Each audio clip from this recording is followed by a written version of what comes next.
오늘 이제 제목이 너무 평범한 제목이고 제목으로 저도 이 제목을 가지고 설교한 건 처음인 것 같은데요. 안녕하십니까?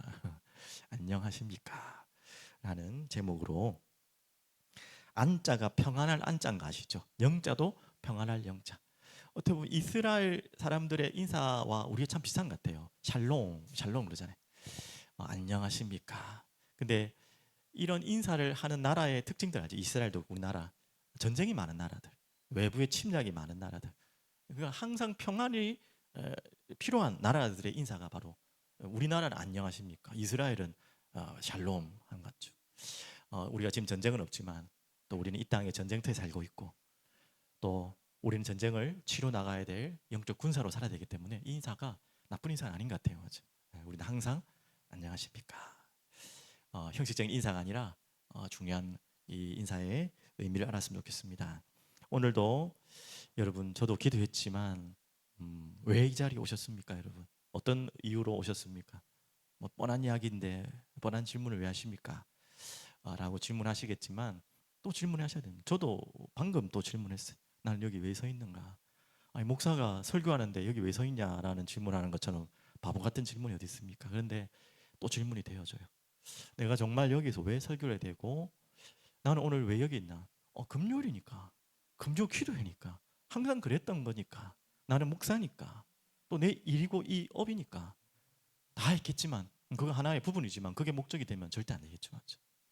오늘도 하나님, 제가 하나님을 예배하기 위해서, 하나님을 찬양하기 위해서, 또 하나님이 기뻐하시는 자리이기 때문에 제가 심부름하기를 원합니다. 라고 저도 그 고백을 찾지 않으면 저도 엉뚱한 마음으로 서 있다. 엉뚱한 생각으로 서 있을 때가 많단 말이에요. 오늘 여러분도 마찬가지입니다. 오늘 이 자리에 오신 분들은 어떤 목적으로 오셨습니까? 아까 말한 것처럼 금요일이니까, 기도회니까, 습관적으로 항상 오니까 너무 감사하죠. 여기까지 오는 것도 쉽지 않죠. 이런 습관이 된다는 것 자체가. 근데 그걸로만 온다는 것은 너무 아쉬운 이야기잖아요.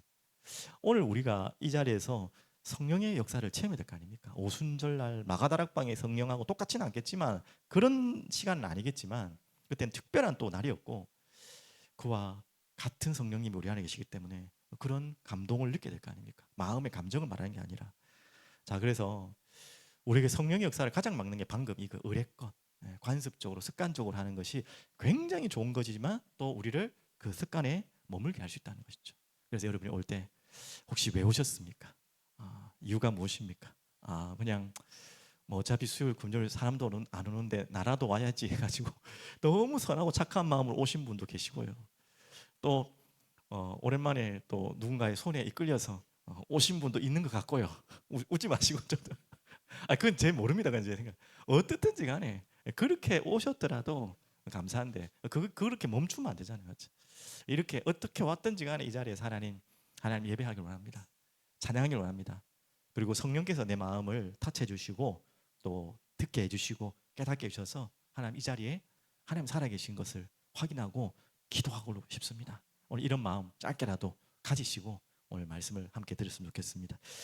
저는 오늘 좀 어떤 이야기가 나오냐면 영원한 것에 대한 이야기가 이제 나오거든요. 이제 서론이 좀 길어지는데 청소년 때에 예수를 믿기 전에 돌이켜 보니까 가장 참 두려웠던 게 죽음이 참 두려웠어요.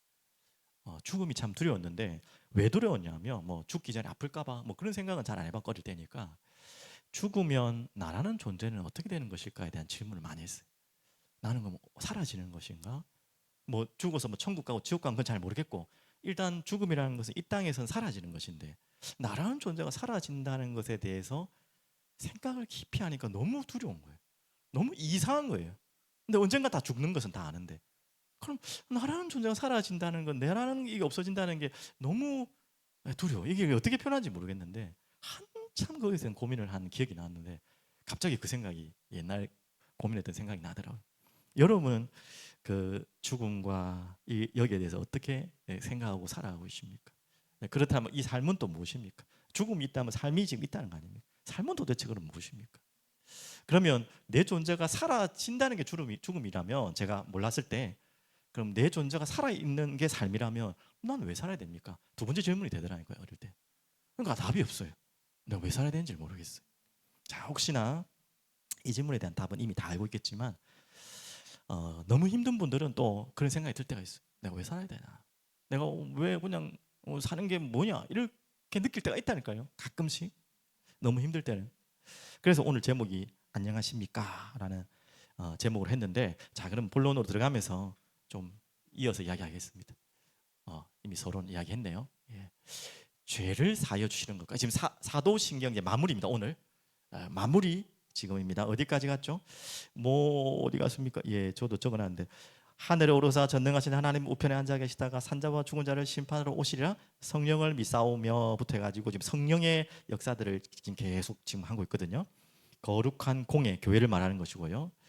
그리고 몸이 다시 성도가 서로 교통하는 것과 몸이 다시 사는 것과 영원히 사는 것을 믿사옵나이다. 예, 하나 빠뜨렸네요. 죄를 사하여 주시는 것과 몸이 다시 사는 것과 영원히 사는 것을 믿사옵니다. 이 세 가지 오늘 하이델베르그 교리문답 첫 번째는 뭡니까? 죄를 사하여 주시는 것과 우리 복음의 본질이고 모든 답이죠, 맞죠? 우리가 이 땅에 살아 있을 수 있는 이유, 살아야 되는 이유, 또 죽어도 되는 이유가 여기에 대한 답을 가진 자는 죽어도 됩니다. 이상하게 듣지 마시고요. 자, 그럼 먼저 죄를 사하여 주신다는 말이 무슨 말인지 하이델베르그 요리문답의 답을 먼저 찾아볼게요.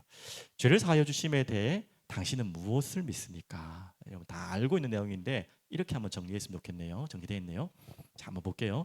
그리스도의 속죄로 말미암아 내가 범한 어떠한 죄도 그리고 나의 삶에서 평생 동안 싸워야 하는 나의 죄성을 하나님께서 기억하지 않는다는 것을 믿습니다. 오히려 은혜로 말미암아 하나님께서는 그리스도의 의를 내게 덧입혀 주셔서 심판으로부터 나를 영원히 해방시켜 주셨습니다. 다 아는 내용이죠, 맞죠? 한마디로 우리의 모든 죄를 심판으로부터 해방하신 사건입니다. 이게 바로 예수 그리스도의 속죄 사역이고 십자가 사역이고 이걸 우리가 은혜로 받았죠. 자, 그러면 오늘 부분은 이제 한 부분을 좀 강조한 부분인데 하이델베르그 요리문답에는 이 메시지만 있는 게 아니에요. 그 다음 내용도 있는데 오늘은 이 부분을 좀 강조한 부분입니다. 자, 그러면 죄를 사하여 주시는 것의 첫 번째 의미는 방금 가장 잘 설명해 놓은 것처럼 칭의를 말하는 거예요. 우리가 의롭게 될 수 없는데 그분의 십자가의 보혈의 능력으로 그 죄를 자신이 짊어지시고 가져가시고 전가라 그러죠. 그분의 죽으심으로 내가 지은 죄가 그분의 죽음으로 인해 내가 해결되는 거예요. 나의 죄가. 이게 전가 이론, 어마어마한 우리에게 은혜의 이론이죠, 맞죠? 다 전달됐다는 거예요. 모든 죄가 그분께 전달되어지고 그분의 죽음 때문에 내가 죽어야 되는데 내가 죽지 않아야 되는 거예요. 그분의 살아나심이 나의 살아남이 된다는 거예요. 그게 바로 은혜라고 하는 것입니다. 나의 공로가 필요 없는 완벽한 은혜. 그래서 구원은 은혜로 인한 믿음으로 구원받는다고 우리는 다 알고 있고, 자, 그 말씀이 바로 대표적인 말씀이 이 말씀이죠. 다 같이 암송하는 말씀들이지만 한번 보겠습니다. 그러므로 이제 그리스도 예수 안에 있는 자에게는 결코 정죄함이 없나니 이는 그리스도 예수 안에 있는 생명의 성령의 법이 죄와 사망의 법에서 너를 해방하였습니다. 여러분 여기에 대해서 건드리지 마십시오. 여러분이 아무리 지금 뭐가 잘못하고 있고 또 넘어지고 있고 또 뭐가 그로 인해서 상황이 안 좋을지라도 나는 그리스도의 십자가를 믿는다라는 분들은 나는 반드시 모든 죄에서 해방받았다, 속죄함을 받았다. 여러분 거기에 대해서는 단 한순간 건드리지 마십시오. 죄와 사망의 이 법 아래 있던 우리가 예수 그리스도를 믿음으로 그분의 십자가의 보혈의 능력과 은혜를 믿음으로 우리는 생명의 곧 성령의 법으로 법적으로 우리는 바뀐 신분이에요. 그거에 대해서는 여러분 절대 흔들리면 안 돼요. 어떤 순간에 흔들리면 안 돼요. 여러분 하나님 자녀들, 구원받은 하나님 자녀들. 자, 이 부분은 너무나 우리가 잘 아는 내용이지만 또 놓치기 쉬운 일이죠. 환경과 상황에 따라 또 흔들릴 수 있는 이야기죠. 자, 그런데 이게 다가 아니죠. 로마서 8장을 자세히 다 읽어보시면 로마서 8장 1절 2절이 시작이지만 그 중간에 중요한 내용들이 나옵니다. 그게 뭐냐면 바로 성화가 나와요. 그래서 칭의와 함께 성화가 함께 가는 것입니다. 절대 분리될 수 있는 게 아니에요. 칭의 따로 성화 따로가 아니고 동들의 양면과 같이 한쪽이 칭의라면 반쪽은 성화입니다. 그래서 같이 붙어 있는 거예요. 그래서 로마서 8장 12절 14절은 여러분 잘 모르죠. 1, 2절은 다 암송할 만큼 아는데 12절부터 14절은 이런 구절이 있었나라고 띵할 정도로 참 어떻게 보면 정말 우리가 잘못 배웠죠, 맞죠? 로마서는 8장 1절만 2절만 있는 게 아니라 12절, 14절이 있다는 것을 왜 안 가르쳤을까요? 왜 안 배웠을까요, 맞죠? 자, 너무 중요한 내용입니다. 14절 보십시오. 이렇게 나옵니다. 그러므로 형제들아, 우리가 빚진 자로되 육신에게 져서 육신대로 살 것이 아니니라. 13절, 너희가 육신대로 살면 반드시 죽을 것이로되 영으로서 몸의 행실을 죽이면 살리니. 14절, 무릇 하나님의 영으로 인도함을 받는 사람은 곧 하나님의 아들이라. 분명하죠. 분명히 로마서 1, 2장이 있지만 계속해서 그 칭의와 함께 성화를 설명하고 있고, 그리고 그 유명한 로마서 8장 끝 무렵에는 26절, 27절, 28절 알죠? 우리가 이 칭의는 하나님의 완벽한 구원의 은혜로 시작된 거잖아요. 성화도 마찬가지고. 그래서 우리가 이 성화로 가는 과정 가운데 싸워야 되는 이 모든 죄와의 싸움 속에서 우리를 돕는 분이 있다니까요. 그분이 성령님이세요. 그래서 친히 우리를 위해 도와주세요. 그래서 보혜사를 그러죠. 간구하시고. 우리가 이 죄와의 싸움에서 이 성화의 과정 속에서 자빠지고 넘어질 때도 있단 말이에요. 힘 빠지고. 그때마다 성령께서 친히 도와주시고 간구하시고 우리를 중보하시고 이끄신다는 말이에요. 그게 로마서 8장의 전체 내용입니다. 칭의의 설명과 함께 그 칭의받은 하나님의 은혜 받은 자의 삶을 살아가는데 우리가 그 피터지게 싸워가는 죄의 삶 속에서 성령께서 도와주실 것이라는 거예요. 그래서 모든 것이 합력하여 선으로 이루겠다는 것이죠. 그게 로마서 8장의 어떻게 보면 큰 주제입니다. 근데 우리는 8장 1절 2절만 주구장창 외웠잖아요. 그 뒤에 것이 같이 연결돼야 된다. 그래서 14절에 다시 한번 정리하면요, 성화는 반드시 따라오는 게 있어요. 뭐가 따라야 됩니까? 회개가 따라오는 것입니다. 그래서 성화는 회개와 분리될 수 없고요. 성화는 한 번의 회개로 끝나는 것이 아닙니다. 아까 말했던 칭의는 한 번의 회개로 끝난다고 볼 수 있죠. 우리가 한 번 예수를 주로 진심으로 고백한다면 구원은 이미 칭의로 들어온 것입니다. 하지만 성화는 계속해서 우리가 회개의 삶 속으로 들어가는 것이 바로 성화의 가장 중요한 요소입니다. 맞죠? 그래서 성화의 과정 중에 성령님께서는 우리 삶 속에 남아있는 죄의 잔재와 부족한 부분들을 계속해서 깨닫게 하시고요. 이때 우리는 그 깨달음에 반응하여 다시 그 죄를 인정하고 돌이키는 지속적인 회개를 경험하게 됩니다. 제가 읽고 있는 내용은 제 이야기 안 하려고, 신학에 정리된 내용 그대로 제가 따와서 지금 이야기하는 겁니다. 그래서 회개의 열매가 곧 성화다, 이렇게 나오는 말입니다. 자, 그런데 여러분, 이 회개를 할 때 우리가 자칫 잘못하면 오해할 게 자백과 동일되는데 자백하고는 다른 단어입니다. 자백이 곧 회개라고 생각하는데 당연히 자백을 통한 회개가 맞지만 자백이 회개는 아니에요. 왜 그러냐면 좀 얘기를 드리면요, 호몰로게오라는 단어, 제가 원어를 쓰는 것은 의미를 구분하기 위한 겁니다. 우리 자백을 곧 회개로 알고 있는 분이 많기 때문에 저도 그런 착각을 할 때가 있었거든요. 호몰로게라는 뜻은 죄를 단지 동의하고 고백하는 것 자체가 자백이에요.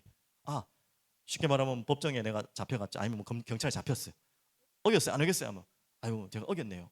인정하는 거예요. 그냥 죄를 인정하고 자백하는 것까지가 자백이라면, 맞죠? 회개는 그걸 더 넘어야 돼요. 거기까지 자백을 해도 그냥 그 당시를 모면하려고 스티커 좀 작은 것 하려고 할 수도 있는 거잖아요. 이거 내가 별로 잘못한 것도 없는 것 같은데 어쩔 수 없이 말할 수 있잖아요. 그것은 자백이지만 회개는 아니에요. 맞죠? 그래서 회개는 뭐냐면 메타노니아라고 합니다. 죄의 행동으로부터 몸을 완전히 돌이켜 하나님을 향하는 것입니다. 맞죠? 그래서 당연히 회개에는 자백이 통과해야겠죠. 근데 그냥 자백으로 끝나는 게 아니라 그냥 동의하고 그래 내가 죄지었다가 끝나는 게 아니라 여러분 이걸로 그냥 회개했다고 끝나고 생각하는 사람인데 그게 아니에요. 완전히 돌이키는 거예요, 내 삶을. 그것을 돕는 분이 또한 성령 하나님이시죠. 맞죠? 그래서 우리의 죄를 사하여 주는 것에는 두 가지를 꼭 기억하십시오. 칭의와 성화. 우리는 성화로 가는 과정이라는 것, 성화 속에 있다는 거죠. 영화로 가는 과정이죠. 맞죠? 그래서 반드시 주의해야 될 것, 알지만 또 잊어버릴까 봐 또 우리가 놓친 것들이기 때문에 회개를 절대 치유로 둔갑하면 안 돼요. 회개하는 것을 가지고 내가 병들어서 이걸 치유받는 것으로 회개했다고 생각하면 절대 아닙니다. 그건 절대 아니에요. 그걸 자꾸 가르치는데 그건 회개가 아니에요. 그리고 또 하나 오해하는 거, 또 잘못 붙잡고 있는 거, 사단과의 영적 싸움으로 퉁치면 안 돼요. 그것이 회개가 아니에요, 절대. 반드시 둔하게 같이 가야 돼요. 회개는 조금 이게 구분하기는 쉽지 않지만 같은 부분이지만 제가 정리한 게 아니라 신학자들이 정리한 내용을 제가 실수하지 않기 위해서 좀 빌려서 이야기하면 이렇게 좀 구분을 해놨어요. 회개는 내 내면의 죄와 싸우는 것이라면 사단과의 영적 싸움은 외부의 공격과 유혹과 싸우는 것이다. 뭐 그게 그거 같지만 다른 이야기입니다. 맞죠? 한 가지만 하면 안 돼요. 사단과의 싸움하는 것이 죄에서 회개하는 것이고 끝났다고 생각하면 절대 안 돼요. 내 내면의 죄와 싸우고 외부의 죄를 유혹하고 공격하는 사단과 영적 싸움이 두 날개가 함께 펴져서 날아가야지 진정한 회개가 되는 것이, 진정한 성화가 되는 것입니다.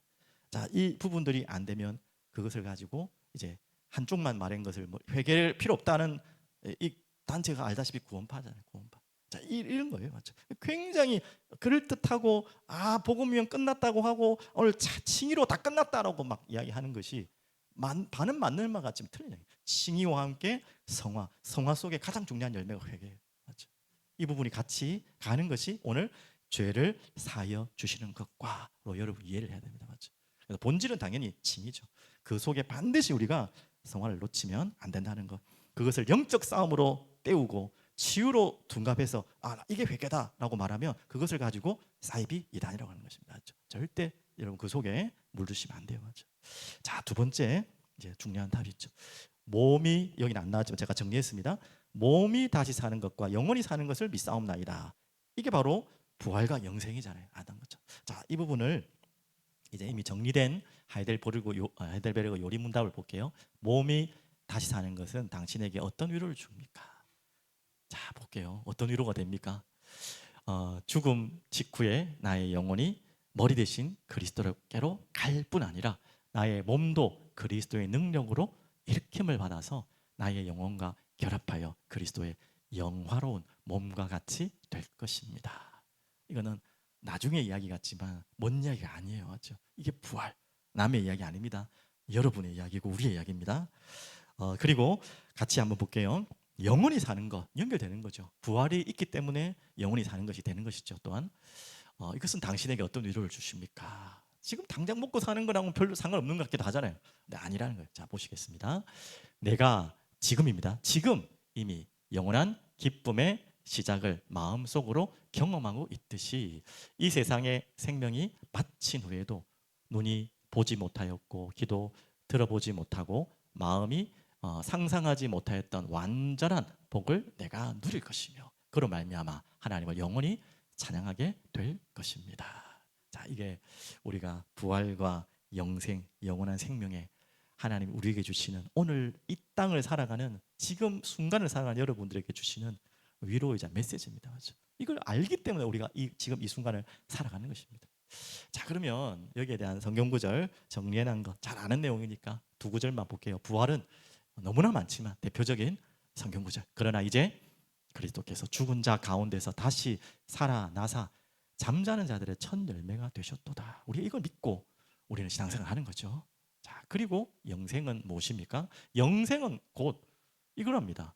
유일하신 참 하나님과 그가 보내신 자 예수 그리스도를 아는 것이 바로 영생의 길이고 구원의 길입니다. 안다는 말은 그냥 적당히 정보를 아는 게 아니죠. 그분을 정말 신뢰하고 믿고 내 모든 걸 맡기고 드려도 될 만큼 아는 것을 말하는 것이죠. 그 알 때에 우리에게 찾아오는 답이 영생입니다. 자, 그러면 아까 이게 다 위로라고 했는데 정말 어떤 위로가 되는지를 한번 찾아봤으면 좋겠어요. 자, 그러면 반대로 정말 위로가 됩니까, 여러분? 지금 여러분 지금 당하고 있는 많은 이 삶의 자리에서 이 사나리에서 오는 많은 여러분들의 사건과 상황이 있고 갈등도 있을 것이고 한데 부활이라는 답이 여러분에게 위로가 됩니까? 돼야 되는데 되냐고요, 솔직히. 안 된다. 너무 고개를 흔들보잖아. 그리고 영생 맞아요, 좋죠. 우리가 그것 때문에 예수 믿는 거 맞는데 지금 내가 힘들어 죽겠는 그 문제하고 지금 그게 연결되냐 이거예요. 이게 지금 갭이 있잖아요. 근데 지금 말씀에는 그게 위로가 된다는 거예요. 이걸 찾아야겠죠, 맞죠? 우리가 한번 좀 찾아봐야겠는데요. 자, 이 두 구절만 제가 좀 찾아봤습니다. 그럼 제가 그 질문이에요. 그래, 지금 부활, 지금 당장 내가 부활할 게 아니잖아요, 맞죠? 영생, 지금 당장 이 땅을 살아야 되는데 언젠가는 될 일이고 너무 좋은 이야기이고 꿈 같은 이야기지만 지금 내가 살아가는 것에 그게 어떻게 내게 지금 이 순간 적용하겠냐 이거죠, 맞죠? 이 부분을 여러분이 오늘 찾으라고 이 메시지를 주신 것 같아요. 그래서 에스겔서 16장 6절은 저도 뭐 잘 알지 못하는 본문이었는데 연예인들이 간증을 하는데 저 구절을 가지고 간증을 많이 하더라고요. 이수영이라는 가수도 저 구절을 하고 또 그죠? 정선이었나? 하여튼 굉장히 어려움을 당한 연예인들이 간증하는데 저 구절을 가지고 저 구절을 붙잡고 일어섰다 하더라고요. 그랬구나 해서 제가 찾게 된 구절이고, 뭐 시편 84편은 다 아시는 또 뒤에 내용이기 때문에 한번 볼게요. 한번 보시면 한 번은 들어봤을 구절일 겁니다. 에스겔서 잘 안 보시죠, 여러분? 저도 많이는 안 봤는데 이 구절이 있더라고요. 자, 보겠습니다. 내가 네 곁으로 지나갈 때에 네가 피투성이가 되어 발짓하는 것을 보고 내게 이르기를 너는 피투성이라도 살아 있으라. 다시 이르기를 너는 피투성이라도 살아 있으라 하고, 좀 무슨 의미인지 아시겠죠? 근데 여러분 생각했던 그 의미 맞아요. 뭐 다른 깊은 의미가 있는 거 아닙니다. 뭐 역사적인 배경을 좀 설명하면 이스라엘의 완전한 멸망과 그로 인해서 진짜 말 그대로 피투성이가 될 수밖에 없는 그 이스라엘, 완전히 멸망 가운데, 뭐 그들의 잘못이죠, 결국은. 맞죠? 그로 인한 심판의 결과죠. 그로 인해서 완전히 무너져 있는 그들에게 하나님이 하시는 말씀입니다. 그 이야기가 정말, 내가 너의 곁으로 지나갈 때 네가 피투성이가 되어 발짓하는 것을 보고 네게 이르기를 너는 피투성이라도 살아있으라. 다시 이르기를 너는 피투성이라도 살아있으라. 이 말은 뭐냐면 놀리는 게 아니고, 하나님이 피투성이 자기가 다 만들어 놓고 자기가 허락해 놓고 놀리는 게 아니라, 이 말이 뭐냐면 반드시 다시 회복하겠다는 말씀입니다. 반드시 일으키겠다는 거예요. 그래서 지금 너는 죽겠지, 피투성이라서 다 포기했지, 아무것도 못하고 무너졌지, 죽고 싶지, 아니 이미 죽은 거나 마찬가지지. 아니야, 살아있으라. 다시 회복하겠다는 말이에요. 다시 일어나겠다는 거예요. 그 약속대로 여러분 뒤에 일어났던 일을 다 아시니까 그 이야기입니다. 오늘 여러분 지금 이 순간에, 오늘 여러분이 사는 삶에서 여러 가지 답답한 삶의 자리에서 오는 갈등과 어려움 속에 하나님 말씀하고 있어요. 여러분에게 있는 지금의 이 순간은 순간이 끝이 아니라는 거예요. 반드시 하나님은 소망을 가지고 부르고 있다는 것입니다. 지금 우리가 다 포기하고 싶고 아닌 것 같지만 아니라는 것을, 저 완전히 포기할 수밖에 없는 자리에서도 하나님 끝까지 널 포기하지 않겠다는 이야기입니다. 저 메시지를 붙잡고 간증을 많이 하시더라고요. 너무 죽고 싶을 만큼 힘들었던 분들이 피투성이라도 살아있으라는 저 에스겔서의 말씀 붙잡고 한마디로 진짜로 죽으려고 했다가 그걸 포기하고 사는 분들이 많이 계시더라고요. 그건 맞는 말입니다. 정말 막다른, 정말 절망적인 사람에게 하시는 이야기입니다. 그러면 조금 더 나가서 우리는 이 땅을 살아가지만 막연한 같지만 이 땅이 다가 아니라는 것을 반드시 기억하십시오. 여러분, 이 땅이 다가 아닙니다. 다가 아닌 정도가 아니라 한순간도 안 돼요. 영원한 세상 속에서는. 맞죠? 그건 남의 이야기 같잖아요. 아니라니까요. 하나님 오늘 아까 하이델베르그 말씀에 나와 있죠. 지금 58문에 다시 한번 보면 이래 나옵니다. 내가 지금 이미 영원한 기쁨의 시작을 마음속으로 경험하고 있듯이, 하나님은 언젠가 이제 죽으면 부활할, 죽으면 갈 영원한 나라를 막연하게 바라보라는 것이 아니고요, 그 세계를 지금 이 순간 맛보라는 거예요. 지금 그럴 수 있다는 거예요. 그게 바로 하나님이 우리에게 지금 주고 있는 메시지입니다. 그러면 죽어서 갈 곳이 아니고요, 그 영원한 천국과 비밀이 이곳에 있다. 어떤 분은 그러더라고요. 지금 사는 것도 힘들어 죽겠는데 영원히 사는 건 나 절대로 그것만큼 지옥이 어딨냐, 이렇게 이야기하시면 안 믿는 사람들이 하는 얘기죠. 이 말은 지금 이 순간 하나님의 임재를 못 느껴서 그래요. 안 믿는 분들은 당연한 거고, 믿는 분들 중에 혹시 그런 말을 하시는 분이 있다면 지금 이 순간에 영원한 세상에서 움직이시는 하나님이 나에게 역사하고 계시고, 내가 어떤 순간에도 그것을 기쁨으로 바꿀 수 있는, 감사로 바꿀 수 있는 전능하신 성령의 역사가 있다는 것을 내가 맛보지 못했어요. 반대로 얘기해볼까요? 지금 이 순간 여러분 그 맛을 봐버리면 영생이 그리워져요. 천국이 기다려져요. 여러분이 지금 이 순간에도 그 맛을 한 번도 보지 못한다면 천국이 내랑 뭔 상관이에요? 무슨 말인지 알겠죠? 맞죠? 부활하고 내 뭔 상관? 내가 지금 힘들어 죽겠는데 무슨 천국이고 부활이고 그래.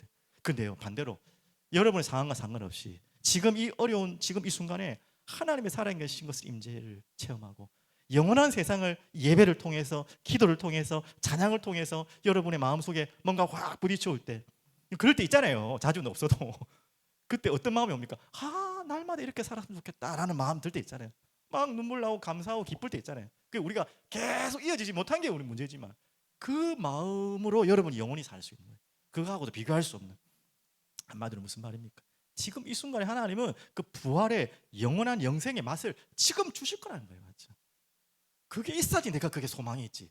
그 맛도 못 본 사람한테 매일 그 희망 고문도 아니고, 아니라 지금 주시겠다는 거예요. 지금 맛보게 해주겠다는 거예요. 그게 성령 감동을 통해서 우리 그걸 기대하고 이 자리에 온 거예요. 다시 서론으로 돌아볼까요? 여러분 왜 이 자리에 오셨습니까?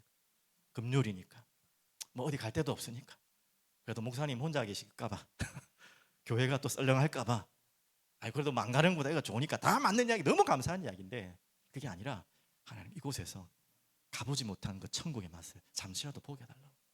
정말 이 지상에서 맛보는 그런 것 말고 진짜 성령께서만 주실 수 있는, 세상에 줄 수 없는 게 있다며요. 그게 그 하늘에서만 주시는 평안이 있다며요. 안녕하십니까? 그래서 안녕하십니까? 세상에 줄 수 없는 하늘에서만 주시는 평안이 있다는데 그것 좀 주십시오. 잠시라도 내가 그것을 맛을 봐야 그걸 기다리겠죠. 그럼 이런 마음이 내가 천국 가면 영원하단 말이냐? 라는 뭔가 있어야 될 거 아닙니까? 여러분 그런 맛을 못 보는데 무슨 천국이고 뭐 나발이고 맞죠? 그냥 이 사는 게 똑같은데, 이런 세상 또 천국 가면 뭐 막연한 세상이 아니잖아요. 제가 막 지금 얼렁뚱땅 이야기하는데 뭘 이야기하는지 아시겠죠? 맞죠? 한 구절만 더 드릴게요. 자, 시편 84편 6절에 이렇게 말씀하고 있습니다. 그들이 눈물 골짜기로 지나갈 때, 아까 찬양에도 이 가사가 나왔죠. 꽃들로 꽃 뭡니까? 꽃들 하여튼 뭐 그들이 이 눈물 골짜기로 지나갈 때, 이 표현은 제가 설명 안 해도 알겠죠? 근데 그게 끝이 아니라는 거예요. 그곳에 많은 샘이 있을 것이며 이른 비가 복을 채워 주나이다. 이 맛을 본 사람들이 어떤 고난에도 감사할 수 있는 거예요. 다윗이 사망의 음침한 골짜기를 지날지라도 내가 두려워하지 않는다. 내가 하나님께 감사한다. 왜 그런 고백을 했습니까? 그냥 믿음 있는 척하려고, 강한 척하려고, 한번 이겨보려고 그 문제를 아니잖아요. 그 눈물 골짜기를 지나가는 그 과정 속에서 하나님을 부르짖고, 처음에는 힘들어서 외치고 땡깡도 쓰고 오만 부르짖음 속에 있는데 하나님이 이해할 수 없는 하늘의 평안을 주시는 거예요. 영원한 생명의 그 소망을 심어주시는 거예요. 진짜 부활이라는 이 땅의 육신을 유지하기 위해서 아둥바둥하는 삶이 아닌, 그것을 뛰어넘는 부활의 뭔가를, 이걸 저도 설명을 못하겠는데 체험하게 주시는 거예요. 그게 딱 와버리니까 어떤 마음이 들죠? 자, 이렇게 나와요. 감사하다. 내가 지금 고난 당하는 것이 감사하다. 그곳에 많은 샘이 있을 것이며 이른 비가 복을 채워주시리라. 하나님도 이렇게 말씀하고 계시고 우리에게 그 소망이 넘치는 거예요. 오늘 여러분에게 그 소망을 찾는 기도의 시간 되길 바랍니다. 그러면 결론으로 오늘 자기 부인, 갑자기 이 말씀이 왜 나왔냐면, 지금 우리 강단에 계속 흘러가는 큰 주제는 무엇이냐면 누가복음 9장 23절 말씀이 지금 주제 말씀이에요. 여러분 지금 계속 이제 뭐 이렇게 나오는데, 한마디로 뭐라 해야 되나요? 총론, 가장 중요한 명제가 지금 이거예요. 제가 한번 잊어버렸을까 봐 한번 읽어드릴게요. 나를 따라오려거든 자기를 부인하고 날마다 제 십자가를 지고 나를 따를 것이니라. 지금 이 말씀이 어떻게 전개되고 있는지 예수님이 계속 보여주고 있는 말씀이 오늘 이번 주까지 나온 말씀. 어떻게 보면 이번 올해 주제의 말씀이죠. 나를 따라오라 했는데 내가 너희를 사람당 어부가 되라 하시. 이거 뭐 아주 아름다운 말씀이지만 저 말씀 안에는 이게 포함되는 겁니다. 나를, 자기를 부인하고 제 십자가를 지고 나를 따라오라, 이 말이에요. 자, 이 의미를 하나하나 이야기하시면서 자기 부인이 무엇입니까? 이번 주에는 그거죠. 자기 거, 자기 자리, 또 자기끼리, 또 자기 생각에 잡혀있는 편견, 이것을 다 버리라는 거죠. 맞죠? 이것 때문에 어떻게 보면 하나님의 나라를 가로막는 우리 자신의 많은 모습들을 이야기하는 거죠. 근데 어떻게 하면 이게 된다고 했습니까? 그 대표적인 인물이 이번 주에 누굽니까? 우레의 아들, 보아네게라는 별명을 가진 우레의 아들 야고보와 요한, 용감한 형제들, 두 형제, 성질 더러운 형제들. 우레의 아들, 천둥번개 같은 빡빡. 저 사마리아는 안 그래도 꼴도 보기 싫은데 하늘에 불을 확 내려버릴까요? 불 다 찔러버리죠. 막 이렇게 나온 이 야고보와 요한이 순교의 제일 첫 번째 순교의 사도자 야고보. 별명이 이제 우리의 아들이 사랑의 사도로 바뀐 요한. 어떻게 바뀌었습니까? 이제 이 자기 부인이라는 것이 무엇을 통과할 때? 이 성령의 역사를 통과할 때, 성령의 감동이 역사할 때 바로 통과하는 것인 거죠. 오늘도 여러분과 제가 이 성령의 감동으로 성령의 역사가 내 마음에 일어나서 하나님 지금 내가 지금 보고 있는 많은 그 사실 중에서 나를 부인하고 하나님을 바라볼 수 있는 은혜 달라고. 자, 거기에 이제 오늘 본문이 나옵니다. 오늘 읽었던 주제 본문인데요. 빌립보서 1장 21절부터 23절로 마무리하겠습니다. 여기에 모델적인 인물이 바울이죠. 자, 이 바울은 어떻게 고백했는지 한번 보겠습니다. 이렇게 얼만큼 자기가 부인됐냐면 성경 구절이 제가 놓쳐버렸네요. 보죠. 빌립보서 지금 성경들 찾아왔죠. 1장 21절부터 23절 보죠. 이래 나왔습니다. 이는 내게 사는 것이 그리스도니 죽는 것도 유익함이라. 우리 자주 설명드린 말씀이죠. 무슨 이런 사람이 다 있습니까? 죽는 게 좋다라는 사람이. 이거 우울증 걸린 사람 아닙니다. 절대로. 특별한 질병이 있는 분이 아닙니다. 그런 마음의 질병이 있는 분이 아니에요. 22절. 그러나 만일 육신으로 사는 것이 내 일의 열매일진데 무엇을 택해야 하는지 나는 알지 못하도다. 지금 농담 같지만 하나 택하고 싶다. 사느냐 죽느냐 그것이 문제로다. 무엇을 선택할까라고 지금 고민하고 있는 내용입니다. 이런 어리석은 이야기가 어디 있습니까? 그런데 23절 이렇게 말씀하고 있어요. 내가 그 둘 사이에 끼었으니 차라리 세상을 떠나서 그리스도와 함께 있는 것이 훨씬 더 좋은 일이라. 그렇게 하고 싶으나 고상하게 말했지만 속된 말로 죽고 싶다 말이죠. 나는 차라리 죽는 게 좋다는 말이죠. 그런데 나는 죽지 않겠다. 이유가 뭐냐? 24절. 내가 육신으로 있는 것이 너희를 위하여 더 유익하리라. 그러면서 25절. 내 살 것과 너의 믿음의 진보가 기쁨을 위하여 너희 무리와 함께 거할 이것을 확실히 하노니. 무슨 말인지 알겠죠? 바울은 지금 얼마나 이 천국의 소망이 지금 이 순간 확인되어지고 믿어졌는지, 얼마나 이 부활의 영광이 믿어졌냐면 차라리 지금 죽는 것이, 그래서 빨리 주님을 만나는 것이, 그 영광의 나라에 가는 것이 훨씬 좋지만, 하지만 내가 지금 사는 이유는 뭐라고요? 그리스도 때문에, 그리스도의 일 때문에. 20절에 보면 나의 간절한 기대와 소망을 따라 아무리든지 부끄럽지 아니하고 지금도 전과 같이 온전히 담대하여 살든지 죽든지 내 몸에서 그리스도가 존귀하게 되려 하나이다. 한마디로 이 땅에 지금 이 순간 내가 사는 이유는 뭐라고요? 그리스도가 조금이라도 존귀해지고 그 그리스도의 일이 나의 살아있는 동안에 필요하다면 그래서 내가 사는 것이 유익하지, 그게 아니라면 나는 지금 하늘나라 가는 게 훨씬 좋습니다. 정말 뻥을 친 게 아니라 그 마음속에 부활과 영생의 소망이 있는 자의 고백입니다. 그래서 이 바울은 다시 말씀드립니다. 지금 이 순간에 대충대충 살았다는 게 아니에요. 지금 사는 순간들을 다 값어치 없게 생각했다는 말이 절대 아니에요. 맞죠? 지금 이 순간 생을 걸고 살아갔지만 그 이유가 뭐 때문에 살아왔다는 거죠? 그 부활과 영원한 세상을, 그 맛을 봤기 때문에, 그것 때문에 내가 이 땅을 치열하게 죽을 만큼 살지만 행복하고 감사하게 나는 살아가고 있다라는 고백입니다. 오늘 여러분들의 마음에 이 고백이 함께 고백되기를 간절히 기도드리고, 그것이 진정한 오늘 말씀처럼 자기 부인 아니겠습니까? 다른 게 자기 부인이 아니라 우리는 살려고 아동바동하는데 바울은요 죽으려고 아동바동해요. 나쁜 의미가 아니라 맞죠? 진짜 봤거든요.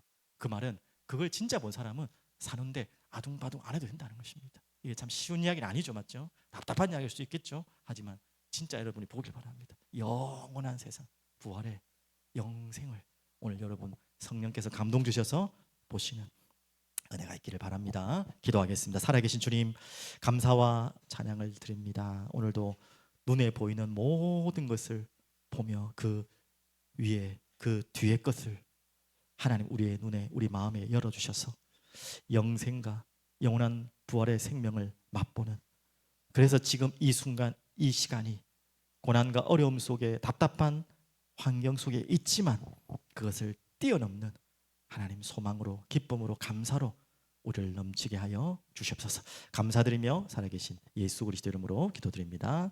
아멘.